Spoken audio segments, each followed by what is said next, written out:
अस्सलाम वालेकुम स्टूडेंट्स। हम पढ़ रहे थे uses of radio isotopes. Radio isotopes में आज हम यूजेस ऑफ रेडियो आइसोटोप्स में आज हमने पढ़ना है कार्बन डेटिंग के बारे में। कार्बन डेटिंग क्या होती है कि अक्सर आपने सुना होगा कि फ़लाँ कंट्री में फ़लाँ जज़ीरे पर कोई फॉसल फ्यूल्स दरियाफ़्त हुए हैं, उनकी एज वो आज से 20,000 साल पहले मौजूद थे, 10,000 साल पहले मौजूद थे। तो हमें वो कैसे पता चलता है कि वो 10,000 साल पहले या 20,000 साल पहले या 500 साल पहले मौजूद थे? उनके लिए टेक्नीक यूज़ की जाती है, वो कार्बन डेटिंग होती है। आइए हम देखते हैं कार्बन डेटिंग का मतलब क्या है। हमारा जो आउटर स्पेस है ना, आउटर स्पेस, वहाँ से रेडिएशंस आती हैं हमारे एटमॉस्फेयर की तरफ। ये मैंने जब आपको बैकग्राउंड रेडिएशंस टॉपिक पढ़ाया था तो उसमें मैंने बड़ी तफसील से ये बात बताई थी। तो आउटर स्पेस से जो रेडिएशंस आती हैं जिनको हम कहते हैं कॉस्मिक रेडिएशन, ये कॉस्मिक रेडिएशन आती हैं तो इनके अंदर न्यूट्रॉन भी होते हैं। और ये न्यूट्रॉन क्या करते हैं कि हमारे एटमॉस्फेयर के अंदर मौजूद नाइट्रोजन के साथ इंटरेक्ट करते हैं। नाइट्रोजन हमारे एटमॉस्फेयर में सबसे ज़्यादा पाया जाने वाला एलिमेंट है। ये हमारे एटमॉस्फेयर में 78% पाया जाता है, 78%। तो यहाँ से ये आप देख रहे हैं कि जो न्यूट्रॉन हैं, ये न्यूट्रॉन इंटरैक्ट कर रहे हैं, किसके साथ इंटरैक्ट कर रहे हैं? नाइट्रोजन के साथ। अब ये इंटरैक्शन कैसे होता है, ये ज़रा आप देखिए।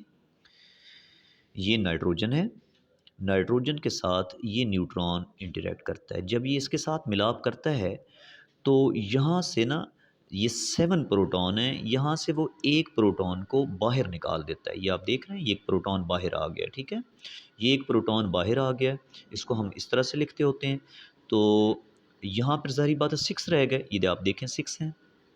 और ये जो प्रोटॉन नंबर 1 कम हो जाता है, तो एक न्यूट्रॉन जब इसके अंदर शामिल हो जाता है ना उस प्रोटॉन की जगह, तो आपका जो मास नंबर है वो वैसे का वैसा रहता है। तो ये 14C6 अब आपके पास कार्बन बन गई, यानी नाइट्रोजन जो है वो पेरेंट न्यूक्लियाई था। तो जब उसके साथ न्यूट्रॉन शामिल हुआ, तो ये जो न्यू डॉटर न्यूक्लियाई है, ये आपका रेडियो एक्टिव कार्बन बन गई। याद रखें, कार्बन के 3 आइसोटोप्स होते हैं। एक होता है 12C6, ये सबसे ज़्यादा हमारे एटमॉस्फेयर में पाया जाता है ये। एक होता है 13C6 और ये होता है 14C6। तो ये जो 14C6 है ना, ये वाली जो कार्बन है, ये कार्बन रेडियो एक्टिव है, यानी ये रेडियो एक्टिव एलिमेंट है। तो अब जब ये रेडियो एक्टिव एलिमेंट हमारे एटमॉस्फेयर में बन जाता है, लेकिन ये बहुत कम मिकदार में बनता है, बल्कि आपको ये पता होना चाहिए कि 1 ट्रिलियन जो है ना ये होते हैं, तो फिर एक ये बनता है। 1 ट्रिलियन के मुकाबले में ये 1 कार्बन का एटम होता है। तो जब ये कार्बन बन जाती है, एग्ज़िस्ट कर जाती है हमारे एटमॉस्फेयर के अंदर, तो अब इसको कौन एब्ज़ॉर्ब करता है? ये तो आपने सुना होगा कि जो पौधे होते हैं, वो कार्बन अपने अंदर जज़ब करते हैं। अब ये जो 14C6 कार्बन है ना जी, इसको एटमॉस्फेयर के अंदर जो प्लांट्स हैं, उन्होंने भी जज़ब करना है, एनिमल्स ने। और सिर्फ़ एटमॉस्फेयर में नहीं, ओशियंस, समुद्रों के अंदर भी जो प्लांट्स होते हैं या दूसरे जानवर होते हैं, वो इसको अपने अंदर एब्ज़ॉर्ब करते हैं कार्बन को। और ये कार्बन को अपने अंदर एब्ज़ॉर्ब करते रहते हैं, लेकिन ये प्रोसेस उस वक़्त तक जारी रहता है जब तक पौधा ज़िंदा होता है, ठीक है? जब पौधा डेड हो जाता है ना, जब वो डेड हो जाता है, तो ये जो प्रोसेस है वो ख़त्म हो जाता है। मैं इसको थोड़ा-सा हल्का-सा फिर रिवाइज़ कर दूँ, ये आपकी ऐसे फिंगर टिप्स पे होना चाहिए कि आउटर स्पेस से आती है आपके पास कॉस्मिक रेडिएशंस, जिनके अंदर न्यूट्रॉन भी होते हैं। वो न्यूट्रॉन क्या करते हैं कि हमारे एटमॉस्फेयर के अंदर मौजूद नाइट्रोजन के साथ मिलाप करके कौन सी कार्बन बना लेते हैं? 14C6। और याद रखें कि ये जो एक हाइड्रोजन का एटम यानी जो प्रोटॉन बन जाता है ना, ये मज़ीद दूसरे के साथ मिलकर हाइड्रोजन भी बना सकता है। तो मैंने आपको बताया कार्बन 3 किस्म की होती है, 12C6 होती है, 13C6 होती है, 14C6 है, लेकिन हमारा कंसर्न यहाँ पर 14C6 के साथ है। और ये 14C6 कार्बन बहुत कम मिकदार में बनती है कि 1 ट्रिलियन अगर आपके पास 12C6 है, तो यहाँ पर कोई 1-2 एटम जो है ना वो इसके बनते हैं। तो अब ये जो 14C6 कार्बन आपके पास है, इस कार्बन को एटमॉस्फेयर भी अपने अंदर करता है और ओशन भी, यानी कि हमारे फ़िज़ा में मौजूद पौधे और जानवर भी, और समुद्रों में मौजूद पौधे और जानवर भी इस 14C6 को अपने अंदर एब्ज़ॉर्ब कर लेते हैं।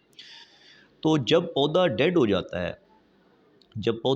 जाता है, जब एनिमल्स और प्लांट्स डेड हो जाते हैं, तो देन क्या होता है कि ये जो प्रोसेस है, ये रुक जाता है। और जब ये रुक जाता है, आपने हाफ़ लाइफ़ के बारे में पढ़ा होगा। हाफ़ लाइफ़ में क्या होता है कि अब ये सपोज़ करें कि आपके पास ये पौधा है, ये एनिमल है, कोई चीज़ है, ये अब डेड है। जब वो डेड होता है ना, तो 14C6 को अपने अंदर एब्ज़ॉर्ब करना ख़त्म कर देता है। 14C6 को अपने अंदर एब्ज़ॉर्ब करना बंद कर देता है। मैंने यहाँ पर एग्ज़ाम्पल दी है। अब उसके अंदर चेक किया जाता है कि उस डेड प्लांट के अंदर, उस सैंपल के अंदर जो आपको मिला है, उस सैंपल के अंदर चेक किया जाता है कि जी ये आपके पास इस वक़्त जो 14C6 वाले जो एटम हैं वो कितने हैं। तो अब मैंने एग्ज़ाम्पल दी है कि सपोज़ करें जी ये 40 हैं। आपने देखा कि 40 के अंदर से जो 20 है ना, ये आप देख रहे हैं, ये 20 डीके हो चुके हैं, बाकी के 20 मौजूद हैं। तो अब कार्बन की जो हाफ़ लाइफ होती है वो 5730 ईयर्स होती है। तो हमें फ़ौरन पता चल जाता है कि अच्छा ये सैंपल हमें मिला है, इस सैंपल के अंदर 40 एटम थे। 40 में से जो ये देख रहे हैं, ये जो मैंने ये ऐसे किया है, ये मैंने डीके किया है। हाफ़ लाइफ का कॉन्सेप्ट आपको ज़हन में लाना होगा कि हाफ़ लाइफ वो टाइम होता है कि जिसके अंदर किसी एलिमेंट के एटम्स की जो आधी तादाद है वो डिसइंटीग्रेट हो जाती है। तो आप देख रहे हैं कि 40 में से जो 20 है ना वो डिसइंटीग्रेट हुए हैं, बाकी 20 मौजूद हैं। तो हमें फ़ौरन पता चल जाएगा कि एक हाफ़ लाइफ गुज़र चुकी है। तो हम अंदाज़ा लगा लेंगे कि ये जो पौधा था या ये जो जानवर था, ये आज से 5730 ईयर्स पहले मौजूद था। अच्छा, फिर हमने देखा कि अगर ये जो 20 रह गए, इन 20 में से भी अगर 10 मज़ीद डीके हुए हैं, तो हमें फ़ौरन पता चल जाता है कि ये 5730 ईयर्स मज़ीद गुज़रे होंगे, तो फिर ये 20 में से भी जो है ना वो आपके जो 10 हैं वो डिसइंटीग्रेट हो गए हों। तो अब मैं यहाँ पर इसकी एस्टिमेट एज क्या लगाऊँगा, 5730 कि 2 हाफ़ लाइफ़्स गुज़री हैं, तो इट मीन्स के